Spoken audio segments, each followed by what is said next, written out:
Hello everyone. तो दोस्तों आज की इस वीडियो में हम लोग बात करने वाले हैं EWS सर्टिफिकेट के बारे में। इसके रिगार्डिंग काफ़ी आपके क्वेरीज और कन्फ्यूजन्स थे, तो इसलिए आज ये वीडियो मैं आपके सामने लेके आ रहा हूँ।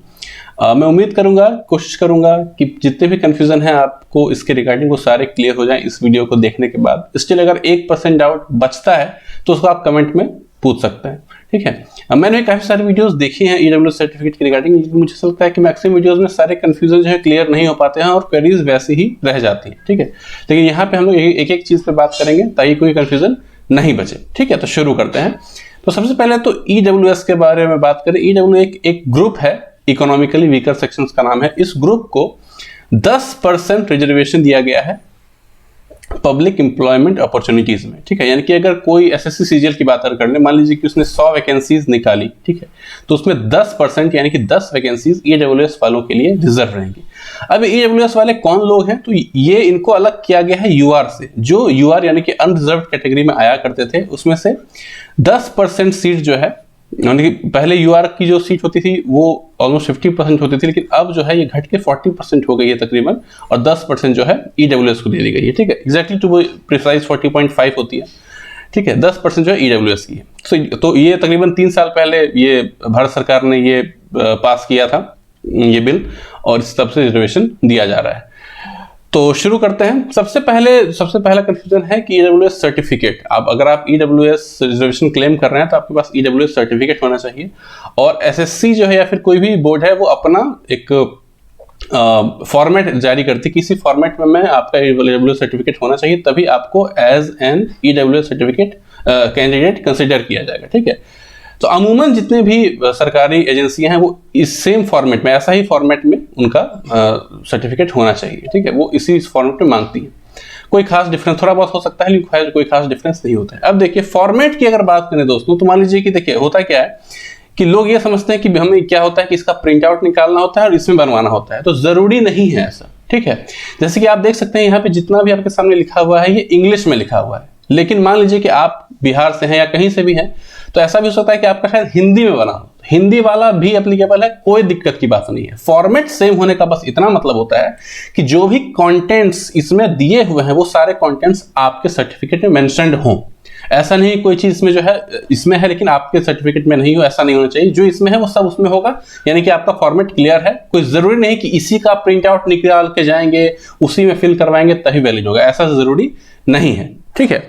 अच्छा, डिटेल बात करते हैं। जैसे मान सबसे पहले यहाँ आपका स्टेट का नाम होगा। जैसे मेरा स्टेट है बिहार, तो मैं यहाँ लिख दूंगा बिहार, ठीक है। गवर्नमेंट ऑफ बिहार यहाँ पे हो जाएगा। यहाँ पे गवर्नमेंट ऑफ इंडिया लिख नहीं होता है, यहाँ गवर्नमेंट ऑफ जिस स्टेट के आप हैं वो, क्योंकि जो ये सर्टिफिकेट इशू होता है ये स्टेट के द्वारा इशू होता है, ठीक है।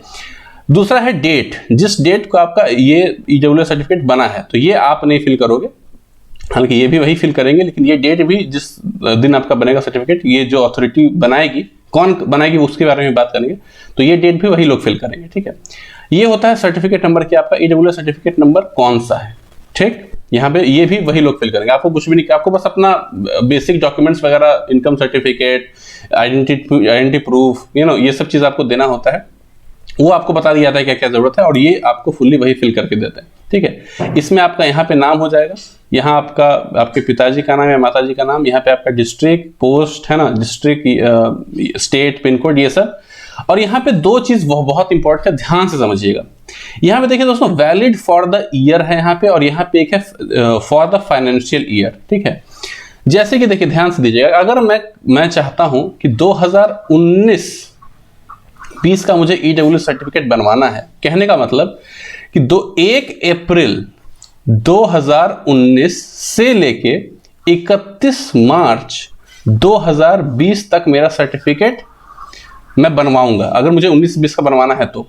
और अगर मुझे इस रेंज का मुझे सर्टिफिकेट बनवाना है तो जरूरी है कि 2018-19 में मेरी जो फाइनेंशियल कंडीशन है वो EWS क्राइटेरिया के अंदर आनी चाहिए। ध्यान दीजिएगा, अगर आप 18-19 में गरीब थे तब जाके आपका ये वाला इस ईयर के लिए आपका सर्टिफिकेट इशू होता है, ठीक है। तो ये चीज क्लियर हो गई आपकी, ठीक है। तो ये बात कोई दिक्कत नहीं होनी चाहिए, ठीक है। अब दोस्तों क्या है कि यहाँ पे थोड़ा कंफ्यूजन हो जाता है, काफी लोगों का ये दोनों डेट सेम हो जाता है। तो सेम अगर होगा तो फिर आपका जो डॉक्यूमेंट वेरिफिकेशन होगा उसमें प्रोविजनल आप खट से मिल जाएगा, ठीक है। सेम नहीं होना चाहिए। अगर सेम है तो जिस अथॉरिटी ने उसको बनवाया है उसने गलती की है, आप उस पर केस कर सकते हैं, वहां जाकर क्लेम कर सकते हैं कि आपने मेरा गलत क्यों बनाया। ठीक है। अच्छा, ये जो डेट है इसको क्रूशियल डेट बोलते हैं कि इस क्रूशियल डेट से पहले हर एक एग्जाम जिसका भी डॉक्यूमेंट वेरिफिकेशन होता है वो एक डेट देती है कि आपका जो सर्टिफिकेट है इस डेट के पहले का होना चाहिए। तो यहां भी आपका एक डेट होता है, लेकिन आपको ध्यान देना है कि अगर आपका 19-20 का अगर आपको सर्टिफिकेट बनवाना है तो वो जो डेट है वो 19-20 के फाइनेंशियल ईयर का होना चाहिए, यानी कि 1 अप्रैल 2019 से लेकर 31 मार्च 2020 तक। ठीक है। तो आपका जो सर्टिफिकेट बनेगा, तो यहाँ ये 2018-19 कहने का मतलब कि 1 अप्रैल 2018 से लेकर 31 मार्च 2019 तक आप गरीब हैं, तब उसका बेनिफिट आपको 2019-20 में मिलेगा। बात समझ रहे हैं कि नहीं? ठीक है। तो ये जो डेट है दोस्तों, ये आपका 2019-20 में किसी एक डेट का होना चाहिए। हालांकि सारी जो बोर्ड एग्जामिनेशन बोर्ड है वो एक डेट इशू करती है, वो आपका क्रूशियल डेट होगा, लेकिन इसका कोई खास इंपॉर्टेंस नहीं है। बस शर्त ये है कि इस फाइनेंशियल ईयर का अगर है तो फिर वो प्रोविजनल आपको नहीं देंगे, वो कंसीडर कर लेंगे, वो कोई बड़ा मुद्दा नहीं है। लेकिन ये जो है फाइनेंशियल ईयर और वैलिड फॉर द ईयर, ये बहुत ज्यादा इंपॉर्टेंट है। ठीक है। तो यहाँ पे अगर मैं बना रहा हूँ 2019-20 के लिए, वैलिड के लिए मैं बनवा रहा हूँ, तो यहाँ पे जो डेट आएगा वो आएगा 2018-19, इससे एक कम यहाँ पे आएगा, ध्यान दीजिएगा। ठीक है ना? ओके। तो ये तो हुई डेट्स और क्रूशियल डेट्स और वैलिड फाइनेंशियल ईयर की बात। अब दूसरा है कि यहाँ पे आपका फोटो लगता है। ठीक है। फोटो होना जरूरी है, नहीं तो पता नहीं चलता कि आप हैं या कोई और है। और इसमें आपका क्रॉस सिग्नेचर होता है। ठीक है। क्रॉस सिग्नेचर होना ऑब्वियसली जरूरी है। और सबसे जरूरी है दोस्तों कि यहाँ पे जो आपका सील लगेगा प्लस पद, कौन किस पद का आदमी उस पर साइन कर रहा है या स्टाम्प लगा रहा है, उस पद का नाम, और जो बना रहा है उसका सिग्नेचर और डेट भी। ठीक है। डेट नहीं दे भी कोई खास बड़ी बात नहीं है। अब है कि यहाँ पे उसको बनाएगा कौन, तो देखिए मैं बताता हूँ। तहसीलदार का नाम आपने सुना होगा, तो वो भी बना सकता है। डीएम का बन जाए तो बेस्ट है। एसडीओ भी बना सकता है, सर्किल ऑफिसर भी बना सकता है, बीडीओ भी बना सकता है, कोई दिक्कत की बात नहीं। किसी भी गवर्नमेंट ऑफिशियल जो ईडब्ल्यूएस बनाने के लिए बैठा हुआ है, आप उसको बनाओ, आपका एप्लीकेबल होगा। ठीक है ना? बिल्कुल टेंशन की बात नहीं है। टेंशन सिर्फ आपको एक चीज का लेना होता है, एक ही चीज मैटर करते होता है, सर्टिफिकेट नंबर। ध्यान दीजिएगा, साइन कोई भी गवर्नमेंट ऑफिशियल करे इनमें से, ठीक है, एक आध और भी इसमें आते हैं, उससे मैटर नहीं करता, आपका सर्टिफिकेट नंबर क्या है वो मैटर करता है। ठीक है। अगर आपको एक मान लीजिए 820 नंबर आपको दे दिया गया, यानी कि बिहार में 2019-20 ईयर के लिए 820वां नंबर का जो सर्टिफिकेट है वो विशाल कुमार के नाम से है, मान लीजिए। ठीक है। ये आपका रजिस्टर हो जाता है, साइन उस पे कोई भी करे, उससे बहुत ज्यादा फर्क नहीं पड़ता है। ठीक है। ऊपर कोई तहसीलदार, किसी का अप्रोच है तो वो डीएम से करवा लेता है, कोई तहसीलदार सही करवाता है या फिर कोई सर्कल ऑफिसर सही कराता है, तो मैटर नहीं करता है। सर्टिफिकेट नंबर आपका इशू हो जाना चाहिए, आपका नंबर वहां रजिस्टर हो जाना चाहिए। ठीक है। और जो आपका वेरिफिकेशन करेंगे, डॉक्यूमेंट वेरिफिकेशन वहां पे ऐसे ऑफिशियल्स जो करते हैं, वो आपका सर्टिफिकेट नंबर नोट कर लेते हैं और फाइनेंशियल ईयर देखते हैं। ये दो चीज देखते हैं खास तौर से। ठीक है। बाकी नाम वाम तो देखेंगे। अगला जो कंफ्यूजन है वो बहुत बड़ा कंफ्यूजन है, काफी लोगों का क्वेरी है, लेकिन इसमें दम नहीं है, मैं क्लियर करता हूं। Centre versus state, EWS certificate centre का हो या स्टेट का हो, क्या हमें ले जाना होता है? तो देखिए, ऐसा नहीं है कि डीएम ने साइन किया तो सेंटर का हो गया और अगर सीओ ने साइन कर दिया तो स्टेट का हो गया, ऐसा नहीं होता है।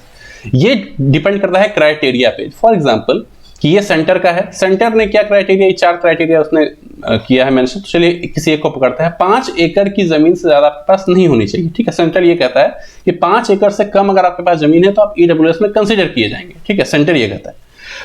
कई बार ऐसा होता है कि जो स्टेट्स हैं उनका ईडब्ल्यूएस देने का क्राइटेरिया अलग अलग हो सकता है। ठीक है। जैसे कि मान लीजिए कि हरियाणा गवर्नमेंट ये कह दे कि अगर आपके पास 7 एकड़ से अगर कम जमीन है तो भी आपको हम ईडब्ल्यूएस कंसीडर करेंगे। तो मतलब कि सेंटर का तो 5 ही तक था, लेकिन यहां पे हरियाणा ने क्या कर दिया, 7 तक कर दिया। तो अगर आप हरियाणा गवर्नमेंट में किसी जॉब के लिए अप्लाई करना चाहते हैं, ठीक है, तो आपका 7 एकड़ तक वाला अगर बना हुआ है सर्टिफिकेट तो आपका काम चल जाएगा। सर्टिफिकेट में अगर आपका 7 एकड़ मेंशन है तो चल जाएगा। लेकिन ये वाला सर्टिफिकेट लेकर अगर आप सेंटर के वेरिफिकेशन में जाएंगे तो शायद वहां पे आपको प्रोविजनल मिल सकता है। ठीक है। तो बस आपको इतना ध्यान रखना है दोस्तों कि ये सेंट्रल गवर्नमेंट की क्राइटेरिया है। आपका जो सर्टिफिकेट बन रहा है स्टेट का वो इंक्लूड हो जाना चाहिए इसमें। जैसे कि ये तो मैंने कहा कि हरियाणा ने कहा 7, तो 7 ऊपर हो जाता है 5 से, तो आपको 5 वाला बनवाना पड़ेगा, समझेगा। लेकिन अगर हरियाणा बोलता है कि 4 तक होना चाहिए आपके पास, तो फिर आपको जरूरत नहीं पड़ती सेंटर का स्पेशली बनवाने का, आपका ऑटोमेटिकली इंक्लूड हो जाता है, क्योंकि सेंटर तो 5 तक इंक्लूड कर रहा है और स्टेट 4 तक में ही आपको दे रहा है सर्टिफिकेट। ठीक है। तो आप सेंटर का नहीं बनवाएंगे फिर भी आपका काम चल जाएगा। भाई ये मैं ये कह रहा हूं कि किसी लोग ये कह रहे हैं कि 5,000 से कम की राशि अगर किसी के पास है तो उसको गरीब मान लेते हैं, ठीक है। तो ऑटोमेटिकली 3,000 से कम की राशि अगर आपके पास है तो आप भी तो गरीब ही हुए ना, वो अलग से स्पेसिफाई करने की जरूरत नहीं ना है। लेकिन अगर कोई कह रहा है कि 3,000 उससे कम वाले गरीब हैं, तो किसी के पास 5,000 अगर है तो पता नहीं वो गरीब, वो तो उस स्टेट वाले की 3,000 वाले की मैं बात करूं तो उसके नजर में वो गरीब नहीं होगा, ठीक है। तो बात वही है कि ऑब्वियसली जो भी ये भी क्राइटेरिया दे रखा है एसएससी ने, आपको ध्यान रखना है कि आपके अगर आपका स्टेट का कहीं अगर आपका जो बना हुआ है स्टेट का किसी दूसरे मेथड से, तो आपको ध्यान रखना है कि ये सब क्राइटेरिया उसमें फुलफिल अगर हो जा रहा है, इंक्लूड हो जा रहा है, तो फिर आपको कोई दिक्कत नहीं, अलग से सेंटर का स्टेट या का आपको बनाने की जरूरत नहीं होती है, ठीक है। अगर आपका बन जाता है, अगर आपका इंक्लूड हो रहा है तो फिर आपको कोई दिक्कत नहीं होने वाली है। और अगर नहीं हो रहा है तो फिर जाके आप बनवा लीजिए कि नहीं सर मुझे सेंटर का बनवा दीजिए, क्योंकि मेरे पास उतना जमीन भी नहीं जितना सेंटर कह रहा है, तो खटाक से आपका मेंशन हो जाएगा, ये 7 चेंज होकर आपका 6 कर दिया जाएगा, नया सर्टिफिकेट बना दिया जाएगा, ठीक है। तो बस यही है कि सेंटर का क्राइटेरिया कई बार अलग होता है ईडब्ल्यूएस का और स्टेट का अलग होता है, ठीक है। तो आपको डिपेंड करता है कि आप सेंटर के लिए अप्लाई कर रहे हैं या स्टेट के लिए अप्लाई कर रहे हैं। तो जो भी क्राइटेरिया दोनों ने सेट कर रखा है आपको उसका फुलफिल करना होता है, तो फुलफिल कर देंगे, फिर कोई दिक्कत की बात नहीं है, ठीक है। अच्छा, वेरिफिकेशन के दौरान क्या होता है, एक आखिरी चीज कि ईडब्ल्यूएस में सिर्फ आपका जो है फाइनेंशियल ईयर और वैलिड फॉर द ईयर देखा जाता है। तो मैंने कहा कि अगर आप 2019-20 का बनवा रहे हैं तो जरूरी है कि आपके जो सर्टिफिकेट मतलब जो आप डॉक्यूमेंट सबमिट करोगे वो आपका 2018-19 का होना चाहिए, तब 2019-20 का ईडब्ल्यूएस सर्टिफिकेट आपका इशू होगा, ठीक है। आपको दिखाना होगा कि इस पर्टिकुलर ईयर में मेरा इनकम इतना था, जमीन इतना ही था, ठीक है, तो आप इसके लिए एलिजिबल होंगे। अगर आप इस साल के लिए डॉक्यूमेंट्स देते हो 2019-20 में मेरा इनकम कम था फलाना टीम का, तो आपका जो डॉक्यूमेंट बनेगा, सर्टिफिकेट बनेगा, वो 2020-21 का बनेगा। 20-21 मतलब हम बात समझ रहे हैं ना, 1 अप्रैल 2020 से लेके 31 मार्च 2021, ठीक है। ये देखेंगे आपका, ये दोनों चीज देखा जाता है, वैलिड फॉर द ईयर और फाइनेंशियल ईयर, ठीक है। और उसके बाद आपका जो एक चीज देखी जाती है वो आपका नाम वाम तो देखा ही जाता है और सर्टिफिकेट नंबर नोट कर लिया जाता है। तो सर्टिफिकेट पे आप ध्यान दीजिएगा, अगर आपने किसी तरीके मान लीजिए आप जेन्युइन दिखता हुआ आपने सर्टिफिकेट अगर बनवा लिया है लेकिन आपका सर्टिफिकेट नंबर वैलिड नहीं है, मतलब फेक है ये वो, तो आप बाद में पकड़ा जाओगे। उस समय तो भले ही आपका डॉक्यूमेंट सबमिट कर लिया जाएगा, बाद में आपको रिजेक्ट कर दिया जाएगा, ठीक है। एक कंफ्यूजन और है दोस्तों कि अभी मान लीजिए क्या है कि 2019 में जिन लोगों ने बनवाया है, 2019-20 का जिन लोगों ने बनवाया है, बहुत लोगों का हैंड रिटन सर्टिफिकेट है, कोई दिक्कत नहीं है, नो दिक्कत एट ऑल। सर्टिफिकेट नंबर आप में मेंशन है ना, काम खत्म। अगर जेन्युइन आपने बनवाया है, सर्टिफिकेट नंबर मेंशन है, कोई दिक्कत की बात नहीं, किसी ने भी सिग्नेचर किया हो कोई दिक्कत की बात नहीं है, ठीक है। बस आपका सर्टिफिकेट नंबर नोट कर लिया जाएगा और फाइनेंशियल ईयर चेक कर दिया जाएगा, वो दोनों सही है तो ठीक है। क्रूशियल डेट थोड़ा सा आगे पीछे भी है, कोई दिक्कत की बात नहीं है, बस आपका इस फाइनेंशियल ईयर का होना चाहिए अगर आप इस फाइनेंशियल ईयर के लिए अप्लाई कर रहे हैं तो, ठीक है। थोड़ा सा आगे पीछे भी हो गया, अभी एसएससी सीजीएल ने दिया था 25/11/2019 दिया था आपका डेट, ठीक है। तो काफी लोगों का 25 मतलब दिसंबर का था या जनवरी का भी था, तो उनको कोई दिक्कत नहीं हुई, प्रोविजनल उनको नहीं मिला, ठीक है, क्लियर ही मिल गया उनको, ठीक है। तो 19 में क्या हुआ था, बहुत लोग क्योंकि शुरू में मैकेनिज्म नहीं आया था तो हैंड रिटन ही थे, सर्टिफिकेट अच्छे नहीं बन पा रहे थे, अब सब जगह पे इलेक्ट्रॉनिक बन रहा है, तो कोई दिक्कत की बात ना, पहले दिक्कत की बात थी ना अब दिक्कत की बात है, ठीक है। अब थोड़ा सा एश्योरेंस रहता है कि अब सर्टिफिकेट मतलब जेन्युइन टाइप का लगता है, ठीक है। कई स्टेट का ऐसा भी होता है कि बहुत हैंडसम सा लगता है सर्टिफिकेट, लगता है कि यार कोई सर्टिफिकेट है, और जैसे बिहार वगैरह में आप लोग देखोगे अगर तो मतलब देख के हंसी है कि ये सर्टिफिकेट है कि ये फोटोकॉपी है, ऐसा देख के लगता है। तो बस यही है दोस्तों, उम्मीद करता हूं कि आपकी जो कंफ्यूजन है वो क्लियर हो गए होंगे। बाकी आप थोड़ा ध्यान दीजिएगा कि आपका जो नाम वगैरह इसमें होता है वो सब सही हो, और थोड़ा बहुत अगर और ओवर राइटिंग नहीं हो, अगर आपका हैंड रिटन तो ओवर राइटिंग नहीं हो, एक बार आप जाके फिर से बनवा लीजिए। अगर आपका जेन्युइन सर्टिफिकेट है, हो सकता है ना कि मान लीजिए आपका भले ही नंबर, आपको सर्टिफिकेट नंबर आपको जेन्युइन मिला हो, आपने अच्छे से बनवाया हो, लेकिन जो अथॉरिटी था उसने गलती से कुछ गलती कर दी, थोड़ा सा ओवर राइटिंग हो गया, तो शायद वहां पे आपको दिक्कत में भी हो सकती है। तो कुछ मत कीजिए, उस सर्टिफिकेट को लेके आप जाइए अपने ब्लॉक में या फिर डिस्ट्रिक्ट में और आप बोलिए कि सर यहाँ पे ओवर राइटिंग हो गया है, वहां पे लोग एक्सेप्ट नहीं करेंगे, मुझे एक नया बना के दे दीजिए, कुछ शायद पैसा ले और वो दे देंगे आपको, ठीक है। तो बस इतनी सी बात थी। और अगर बाय चांस दोस्तों आपने अपना जेन्युइन सर्टिफिकेट बनाया है, सर्टिफिकेट नंबर आपके पास है, फाइनेंशियल ईयर आपके पास है, आपको किसी और एक्सक्यूज से कि आपका डॉक्यूमेंट देखने में अच्छा नहीं लग रहा है, जेन्युइन नहीं लग रहा है, इस तरह के रीजन से अगर आपको वेरिफिकेशन में दिक्कत दी जाती है, तो फिर आप जिस अथॉरिटी ने उस सर्टिफिकेट को बनाया है उस पर आप केस कर सकते हैं फाइल, ठीक है ना, आपके पास ये अथॉरिटी है। अगर आप मतलब किसी भी दूसरे बहाने से अगर आपका रिजेक्ट किया जाता है डॉक्यूमेंट, तो आप सीधे केस कर सकते हैं डायरेक्ट, इसमें कोई आपके पास कोई रोक नहीं है आप पे, ठीक है। तो अगर फाइनेंशियल ईयर सेम है तो ये भी उन्हीं की कहीं ना कहीं गलती होती है। तो अगर ये चीज़ आप मान लीजिए कि उस समय आपको प्रोविजन मिल जाएगा अगर आपका फाइनेंशियल और valid for the year same है, लेकिन बाद में अगर जब ज्वाइनिंग आपकी हो जाएगी उस टाइम फिर आपका वेरिफिकेशन होता है। उस टाइम अगर आपने बोला कि सर ये मेरी कोई गलती नहीं है, जो बना रहे थे सर्टिफिकेट उनकी ही इग्नोरेंस की वजह से ऐसा कुछ हुआ है, तो फिर वो कंसिडर कर सकते हैं। या फिर अगर कंसिडर करने में दिक्कत होगी तो सीधे आप कोर्ट की तरफ मूव कर सकते हैं, ठीक है। तो थोड़ा सा स्टैंड लेना सीखिए। अगर कुछ गलत ऐसा होता हो दिखता है किसी और के साथ या खुद के साथ भी, तो डेफिनेटली ऐसा स्टैंड लीजिए। कुछ अगर कंफ्यूजन आपके पास है तो आप कमेंट कर सकते हैं, या ऐसी कोई दिक्कत किसी के साथ आपने देखी होगी होती हुई तो मुझे आप जरूर शेयर कीजिए मेरे साथ, ठीक है। तो बस इतना ही था इस वीडियो में। कोशिश उम्मीद करता हूँ कि सारे कंफ्यूजन आपके क्लियर हो गए होंगे, ठीक है। थोड़ा सा ध्यान से देखिएगा, थोड़ी सी लंबी वीडियो है लेकिन क्लियर हो जाएगा सब कुछ। तो बस इतना ही था इस वीडियो में, मिलते हैं अगले वीडियो में, तब तक के लिए बाय बाय।